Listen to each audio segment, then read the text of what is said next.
Tuhan kami bersyukur Tuhan karena perbuatan-Mu ajaib Tuhan di setiap kami ya Bapa.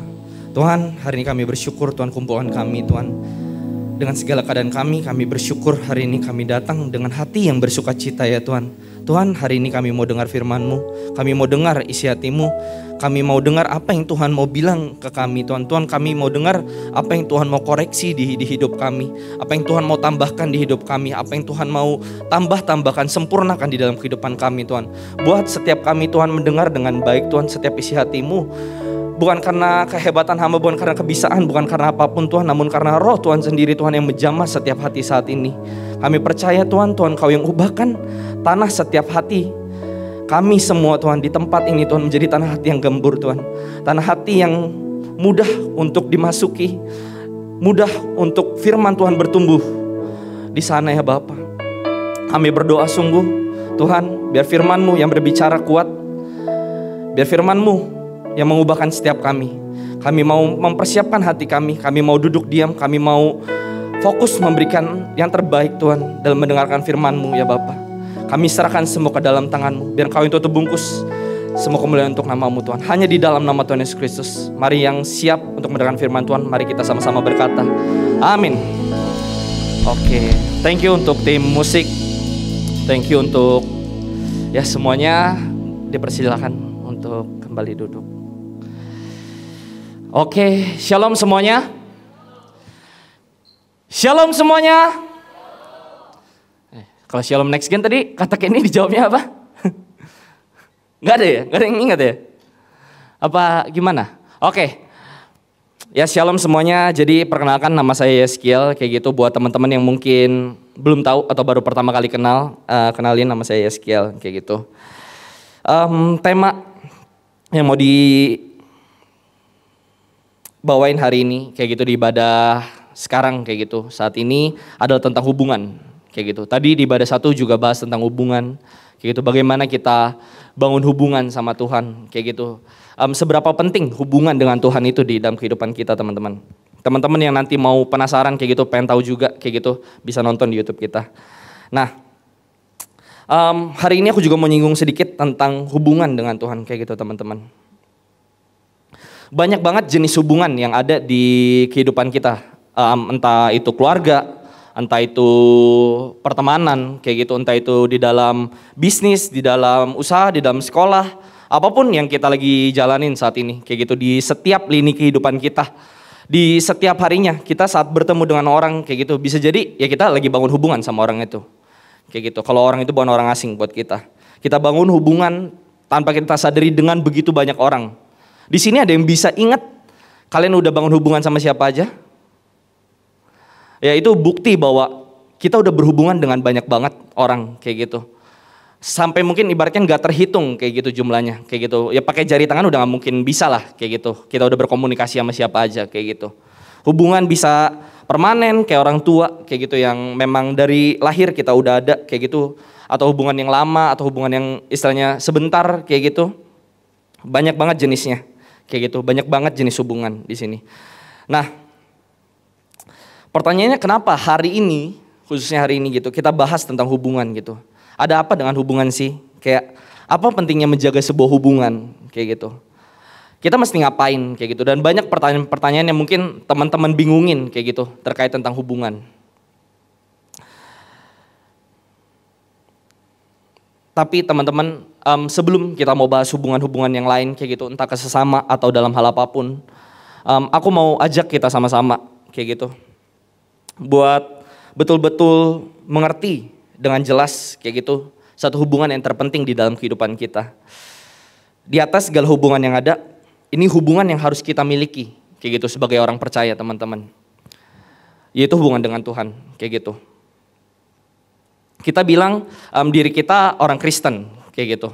Saya boleh tanya di sini siapa yang merasa dirinya adalah orang Kristen? Kayak gitu boleh angkat tangannya. Kayak gitu dengan yakin ya, dengan yakin boleh mengangkat tangannya. Oke ya, boleh diturunin lagi. Kita yang percaya diri kita orang Kristen dengan artian gitu pengikut Kristus. Saat dibilang orang percaya kayak gitu, agama kayak gitu, agama Kristen kayak gitu, sebuah kepercayaan teman-teman. itu bukan hal yang mudah untuk dilakuin, ibaratkan sebuah kepercayaan berhubungan juga gitu. Di dalam sebuah hubungan tanpa adanya kepercayaan kayak gitu, gak akan berjalan kayak gitu ibaratkan. Kalau saya gak percaya di dalam sebuah hubungan entah sama siapapun itu, di dalam ruangan ini kayak gitu, siapapun, kalau saya gak ada rasa percaya ke orang itu, hubungannya gak akan jalan kayak gitu. Nah, kepercayaan itu identiknya kayak tadi saya bilang tentang hubungan gitu. Gak ada hubungan yang baik tanpa rasa percaya kayak gitu. Nah, saya mau undang teman saya kayak gitu untuk maju ke atas panggung untuk membantu saya kayak gitu untuk mendemonstrasikan. Oke, beri tepuk tangan dulu untuk teman-teman kita ini. Tenang, bukan main barongsai ya di sini ya. Oke. Jadi ini berkaitan dengan hubungan tadi kayak gitu. Kalau kita percaya terhadap sebuah orang, kita bisa bangun hubungan kayak gitu. Hubungan gak akan jalan tanpa dasar sebuah kepercayaan kayak gitu. Nah, sekarang saya mempercayakan nyawa saya ke kedua orang ini kayak gitu. Nah, teman-teman boleh ready mungkin di posisinya. Oke ya, saya percayakan dengan penuh terhadap dua orang ini kayak gitu. Nah, misalkan contoh. Oke. Iya. Nggak ada apa-apa ya, kaget ya, agak kaget ya emang. Ya, sekarang saya sepercaya itu ke mereka udah ada di belakang saya, mereka siap buat tangkap saya, kayak gitu. Ini yang saya bilang, kalau saya nggak percaya ke mereka juga nggak percaya ke saya, kayak gitu. Ya nggak ada hubungan yang baik, tadi mungkin saya bakal dibiarin jatuh kayak gitu ya. Mentok-mentok kepala kena lantai kayak gitu, atau kena sepatu mereka kayak gitu. Bisa jadi kalau mereka nggak care gitu, mereka nggak peduli kayak gitu. Tapi karena mereka percaya akan saya, juga saya percaya ke mereka, saya berani jatuhin diri. Kayak gitu, kayak tadi. Sebentar ya guys. Nah, mari kita buka sama-sama di Yohanes 8 ayat 12. Kayak gitu. Firman Tuhan, maka Yesus berkata pula kepada orang banyak katanya, akulah terang dunia. Barang siapa mengikuti aku, ia tidak akan berjalan dalam kegelapan, melainkan ia akan mempunyai terang hidup. Maka Yesus berkata pula kepada orang banyak katanya, akulah terang dunia. Barang siapa mengikuti aku, ia tidak akan berjalan di dalam kegelapan, melainkan ia akan mempunyai terang hidup. Saya minta teman saya lagi nih, buat bantuin untuk demonstrasi hal ini. Kita baca gitu ya, kata-katanya mengikuti aku, kayak gitu ya. Teman-teman boleh dari sini? Oke, nah dari tengah-tengah aja kita jalan kayak gitu ya.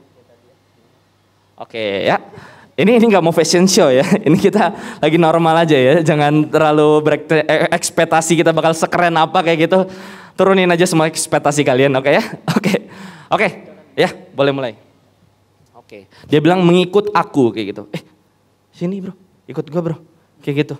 Lu ikut gua aja ya, udah tinggalin aja teman lu, ikut gua aja ya, mau ya, ikut gua aja lah, ikut gua aja bro, ikut gua aja. Bro, tenang bro, nanti gua bagi makan bro, sabar, ini sabar, gua nanti tenang, nanti gua bagi makan, ya ikut gua aja ya, mau ya, nanti kita beli es krim ya, mau ya, mau, jangan. Nah,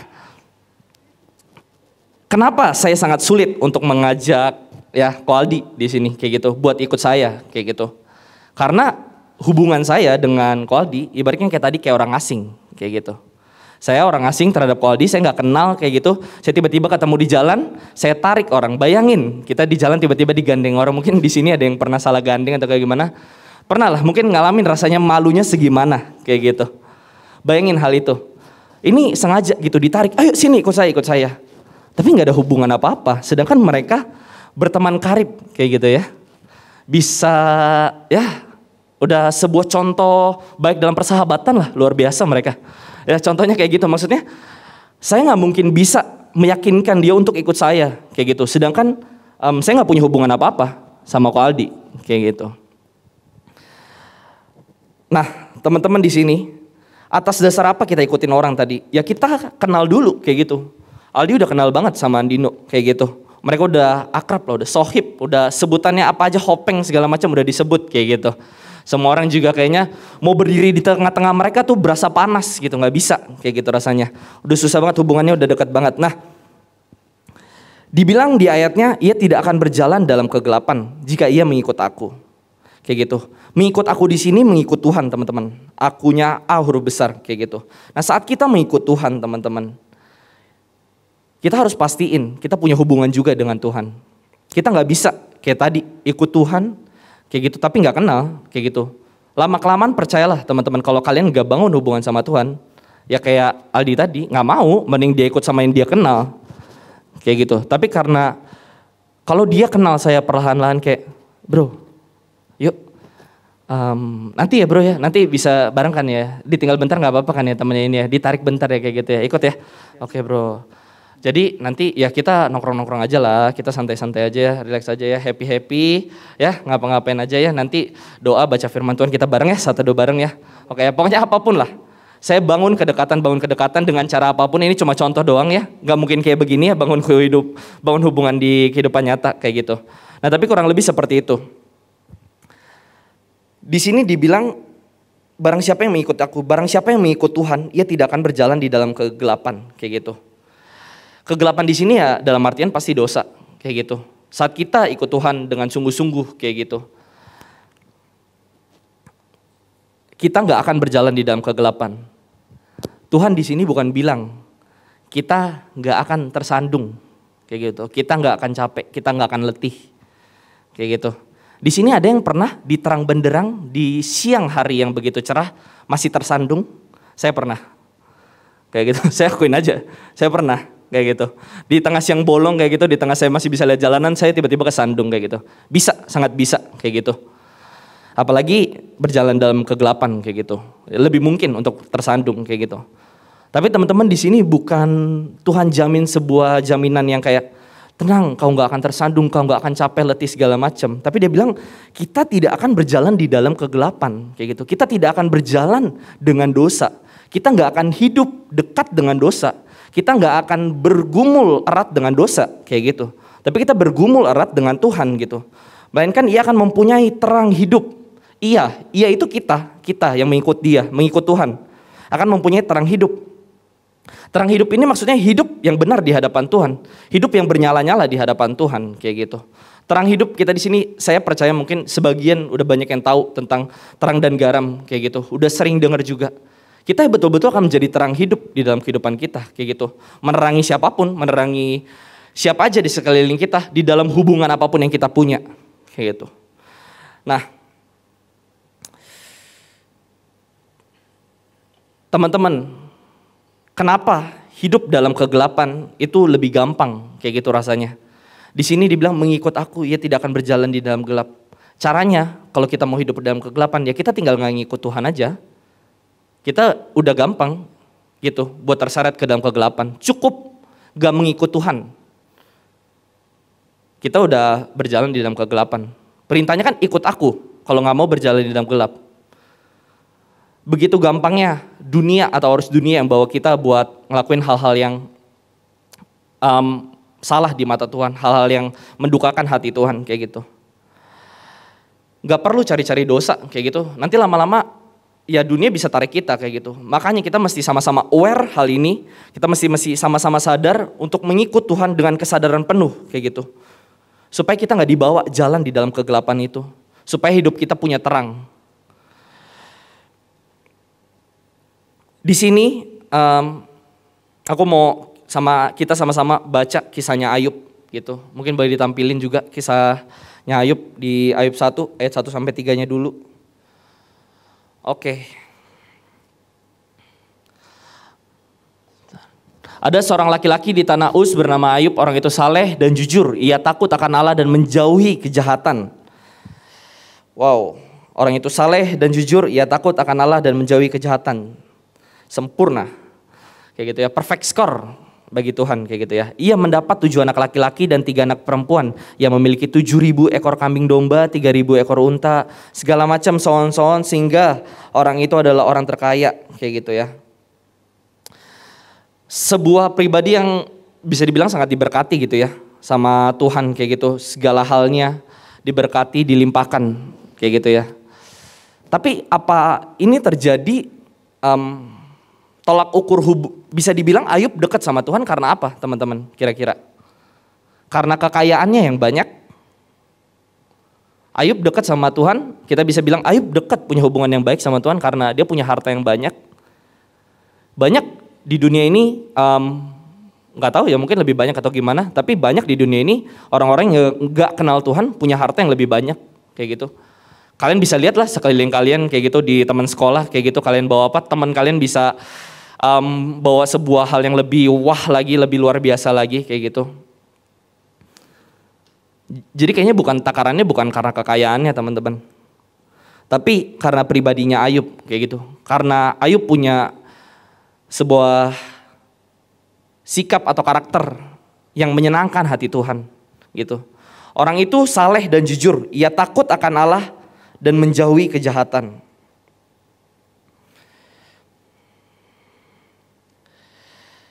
Oke, boleh lanjut di ayat selanjutnya kayak gitu.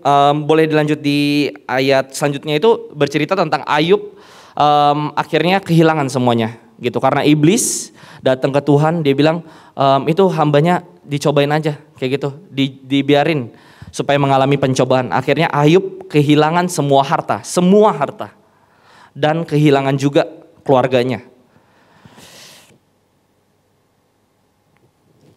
Di sini ada yang kira-kira siap jadi Ayub, teman-teman? Termasuk saya pribadi gitu ya, saya nanya hal ini kayak gitu ke diri saya. Kira-kira saya siap gak ya kehilangan seperti yang Ayub rasain kayak gitu, kehilangan seperti yang Ayub kehilangan kayak gitu. Siap gak saya ngalamin semua hal ini kayak gitu? Saya gak yakin kayak gitu, saya sempat mikir, aduh buset, rasanya berat banget.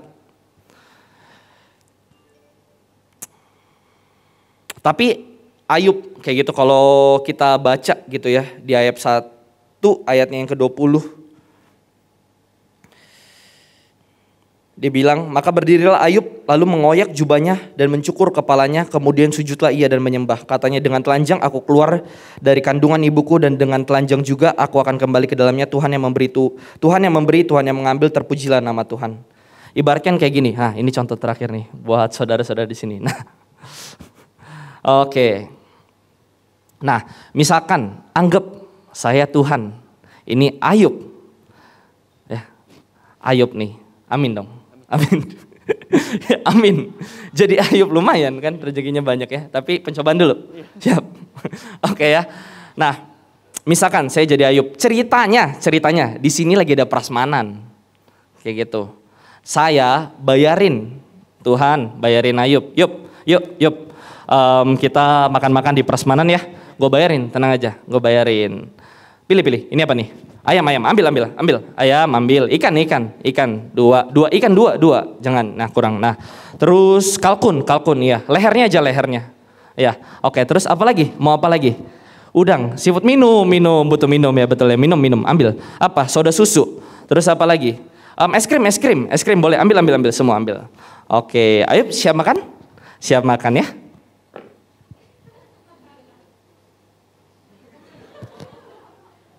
Kurang lebih ya ini keadaan Ayub, dia diberkati berlimpah-limpah kayak gitu ya.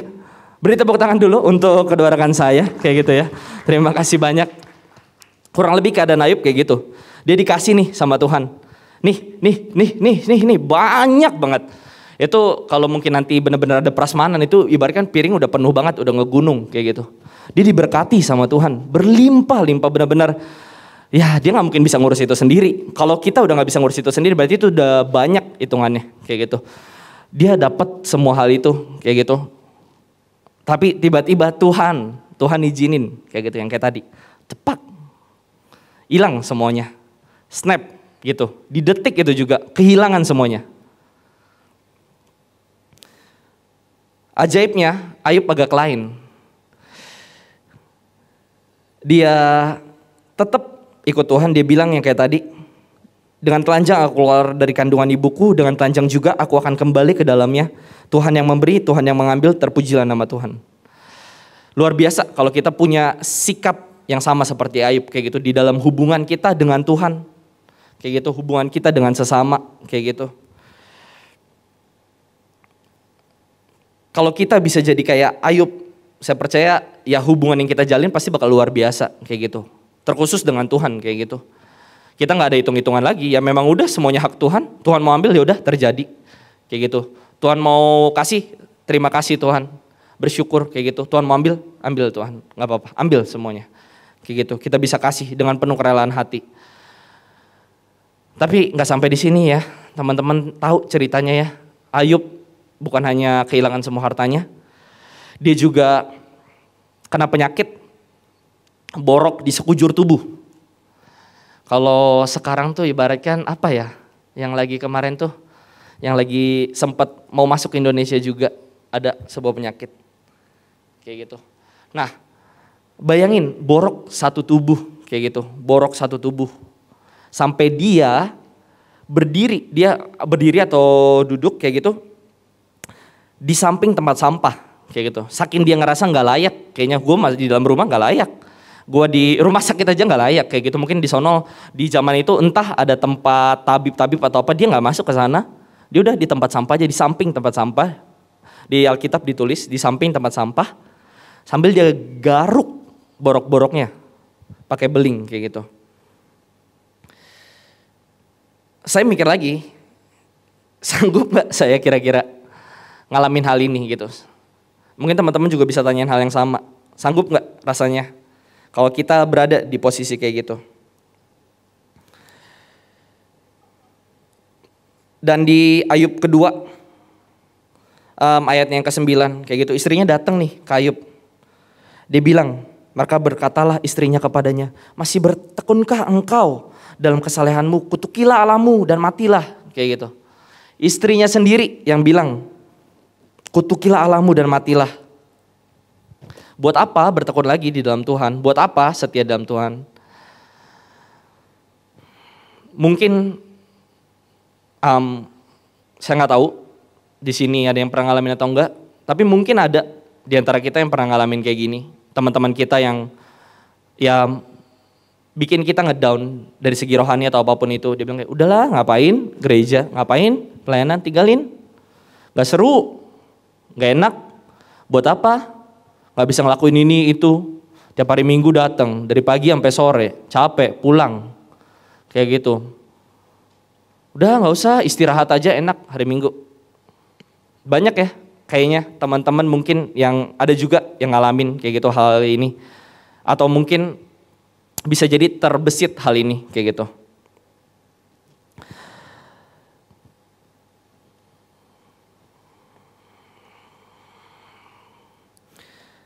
Saya mau bilang teman-teman, belajar, kita sama-sama belajar buat jadi Ayub kayak gitu. Mungkin dunia bisa nawarin kita hal kayak gitu. Dunia mungkin bisa bilang hal-hal itu ke kita kayak gitu. Tapi saat kita punya komitmen yang penuh buat jaga hubungan sama Tuhan, Ayub menjawab dengan luar biasa. Tetapi jawab Ayub kepadanya, ayat yang ke-10. Engkau berbicara seperti perempuan gila, apakah kita mau menerima yang baik dari Allah tetapi tidak mau menerima yang buruk? Dalam semuanya itu Ayub tidak berbuat dosa dengan bibirnya. Lagi-lagi ya jadi contoh Ayub di dalam hubungannya dengan Tuhan kayak gitu. Nanti teman-teman bisa baca kisah Ayub sampai selesai kayak gitu. Dia disamperin teman-temannya segala macam, teman-temannya datang seakan-akan kayak membantu, dia care. Ada ayat-ayat di awalnya tuh kayak teman-temannya datang ngeliat Ayub kayak gitu, kayaknya udah kesakitan, nggak diajak ngobrol, dia cuma teman-temannya diem nih, udah duduk aja di samping Ayub, bener-bener cuma kayak nemenin Ayub di sampingnya.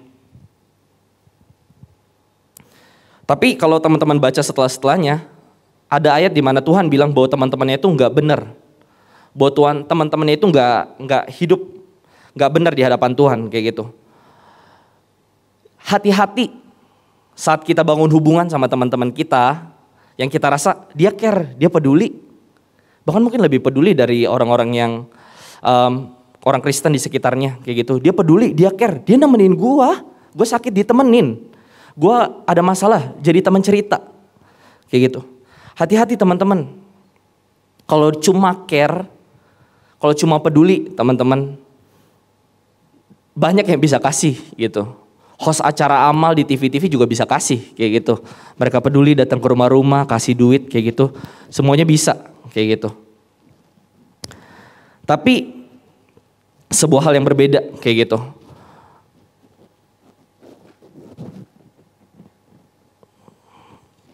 Kalau kita tahu yang mana yang benar, kita tahu yang mana yang baik untuk kita tahu harusnya teman-teman kayak gitu bukan teman-teman yang baik, yang cuma hanya peduli, yang cuma hanya kasih kita care.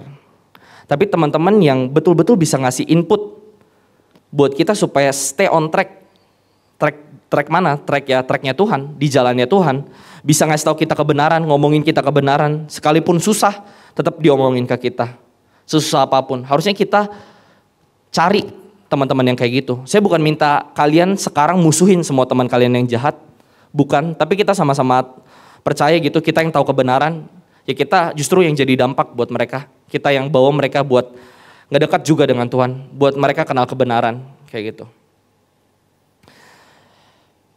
Ya sampai akhirnya Ayub diselamatkan kayak gitu sama Tuhan akhirnya. Kira-kira karena apa sih Ayub bisa mempertahankan hal-hal itu? Saya percaya satu hal. Ayub punya iman yang kuat di dalam Tuhan. Ayub punya pengharapan yang kuat di dalam Tuhan. Punya iman yang teguh yang gak bisa diombang-ambingkan dengan gampang. Bahkan dengan segala hal yang terjadi, Ayub tetap percaya sama Tuhan. Kalau kita punya hubungan yang kayak gini, ada di ayat selanjutnya Ayub 42 ayat 8. Oleh sebab itu ambillah 7 ekor lembu jantan. Ini setelah Ayub udah disembuhkan kayak gitu ya. Dan 7 ekor domba jantan dan pergilah kepada hambaku Ayub. Lalu persembahkanlah semuanya itu sebagai korban bakaran untuk dirimu. Dan baiklah hambaku Ayub meminta doa untuk kamu. Karena hanya permintaannya lah yang akan kuterima. Supaya aku tidak melakukan aniaya terhadap kamu. Sebab kamu tidak berkata benar tentang aku seperti hambaku Ayub. Jadi temannya Ayub dikasih tahu sama Tuhan kayak gitu. Nih lu kalau mau persembahan lu diterima, minta Ayub yang doain. Kalau kita Tuhan pilih jadi Ayub buat teman-teman kita, buat jadi pendamai kayak gitu, buat teman-teman kita. Bukankah itu hal yang luar biasa kayak gitu? Bukan hal itu hal yang bahagia gitu, hal yang membahagiakan buat kita. Kita bisa ngerasain bahwa ya kita dipakai nih sama Tuhan buat bawa damai ke teman-teman kita, buat jadi pendamai mereka yang punya masalah, mereka punya beban atau apapun itu. Kita jadi pendamai buat mereka kayak gitu. Ya tetap Tuhan yang bekerja lewat kita, bukan kita. Tapi Tuhan pakai kita buat jadi pendamai. Sama kayak Ayub dipakai sama Tuhan buat jadi pendamai buat teman-temannya. Teman-teman, saya mau bilang di sini.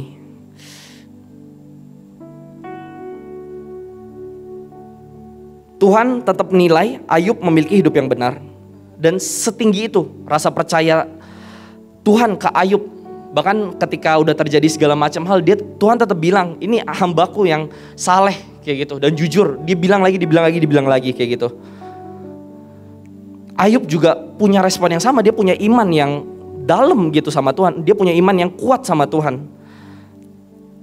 Percaya teman-teman, di kondisi apapun kita saat ini, kita yang mungkin merasa kayak Ayub, kita yang punya masalah yang udah besar banget, kayaknya buat balik ke Tuhan kayaknya gak mungkin. Kayak udah kejauhan Tuhan atau apapun itu. Saya gak tahu pergumulan kita setiap pribadi masing-masing. Tapi teman-teman percaya, Tuhan gak pernah salah percayain orang. Tuhan gak pernah salah percayain atau izinin pencobaan ke dalam setiap kehidupan kita teman-teman. Tuhan gak pernah salah mempercayakan hal itu. Tuhan gak pernah salah percayain kita di keluarga kita. Tuhan gak pernah salah percayain kita di pergaulan kita. Tuhan gak pernah salah taruh kita dimanapun kita berada saat ini teman-teman.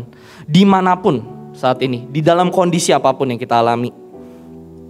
Di 1 Korintus 10 ayat 13. Pencobaan-pencobaan yang kamu alami adalah pencobaan-pencobaan biasa yang tidak melebihi kekuatan manusia.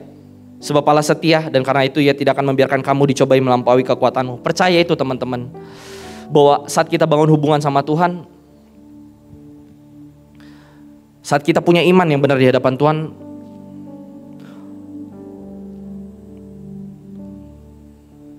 Tuhan pasti akan ada terus untuk kita teman-teman. Di dalam keadaan apapun hidup kita. Narasi dunia mungkin maksa kita kayak menghasut kita buat percaya bahwa keadaan kita yang lagi down, kurang baik, bahkan mungkin berantakan gitu, hancur, itu kayak pernyataan bahwa Tuhan gak peduli, Tuhan gak care, kayak gitu. Tuhan udah stop peduli sama lo. Saya mau bilang teman-teman, bahkan ayat ini yang bilang kayak gitu. Enggak teman-teman, percaya Tuhan punya segala hal yang baik untuk kalian, segala rencana yang baik kayak gitu. Tapi Tuhan mau kalian juga punya hubungan yang dekat dengan Tuhan kayak gitu. Sama kayak Ayub tadi, dia bisa jadi pendamai buat orang sekelilingnya, dia bisa jadi terang buat sekelilingnya teman-teman. Jangan mau kita hanya dibatasi sebagai seorang yang ahli untuk beragama kayak gitu, ahli beragama teman-teman. Tapi kita orang Kristen harusnya kita jadi seorang yang ahli dalam berhubungan kayak gitu. Orang yang ahli dalam membangun hubungan ke sesama kita teman-teman. Orang yang ahli menjadi fasilitator untuk orang-orang kayak gitu kenal sama Tuhan teman-teman. Itu yang dibilang terang. Itu yang dibilang jalan terang teman-teman. Itu yang bilang terang hidup yang ada di dalam setiap kita teman-teman. So saya mau ajak kita semua sama-sama betul-betul, ya saya gak mau bahas lagi yang khotbah yang minggu lalu kayak gitu tentang rekonsiliasi. Teman-teman yang mungkin ngerasa jauh dari Tuhan, mari balik, mari kembali kayak gitu. Mari meet again kayak gitu, ketemu lagi sama Tuhan, bangun lagi hubungan sama Tuhan. Kayak yang tadi Kenny juga udah bilang, seberapa penting hubungan sama Tuhan itu. Saya cuma mau bilang dari hal-hal itu, teman-teman kita bisa jadi terang kayak gitu. Hanya dari dasar-dasar itu teman-teman kita bisa jadi terang ke sekeliling kita kayak gitu. Jadi Ayub yang jadi berkat dengan luar biasa, dengan imannya yang luar biasa teman-teman. Belajar teman-teman kita sama-sama. Satu kunci di dalam sebuah hubungan teman-teman, yaitu jangan pernah menyerah buat memperbaiki, untuk terus berbuat benar sekalipun sesalah apapun kita. Sesalah apapun kita ke keluarga kita, ke teman kita, sesalah apapun yang kita lakuin. Percaya teman-teman, orang yang ngomong ini sekarang bukan orang yang hebat banget dalam berhubungan kayak gitu, bangun hubungan sama orang lain. Enggak teman-teman, saya pun banyak ngelakuin salah kayak gitu. Saya banyak mencoba dan saya banyak salah juga tetap kayak gitu. Tapi teman-teman jangan nyerah kayak gitu. Buat hubungan-hubungan yang teman-teman punya saat ini, di dalam keluarga, di dalam apapun, terus usahakan punya iman yang menjadi dasar kita dalam berharap hubungan kita akan dipulihkan sama Tuhan kayak gitu. Iman yang buat kita terus maju, mau bangun hubungan dalam keluarga, dalam pertemanan, dalam bisnis, dalam apapun kayak gitu. Hal-hal yang gak mungkin menjadi mungkin gitu bagi Tuhan, asalkan kita punya iman teman-teman. Di Lukas 17 kayak gitu, singkatnya kayak, dengan iman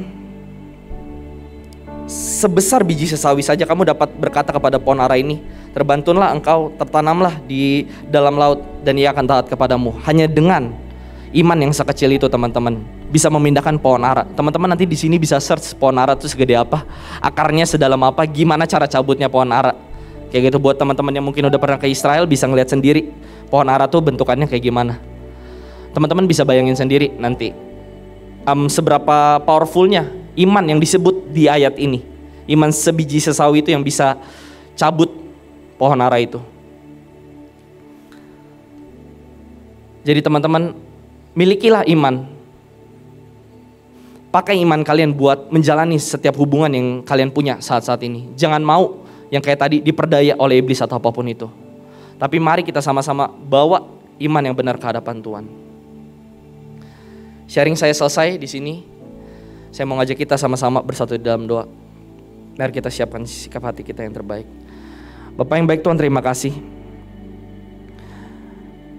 Hamba telah selesai Tuhan untuk firman-Mu ya Bapak. Tuhan, Kau yang bekerja di dalam setiap hati Tuhan Yesus. Tuhan, Kau yang pimpin, Kau yang ajar setiap kami Tuhan untuk miliki iman Tuhan, untuk punya iman Tuhan Yesus Tuhan, di dalam setiap hubungan yang kami jalani saat ini ya Bapa.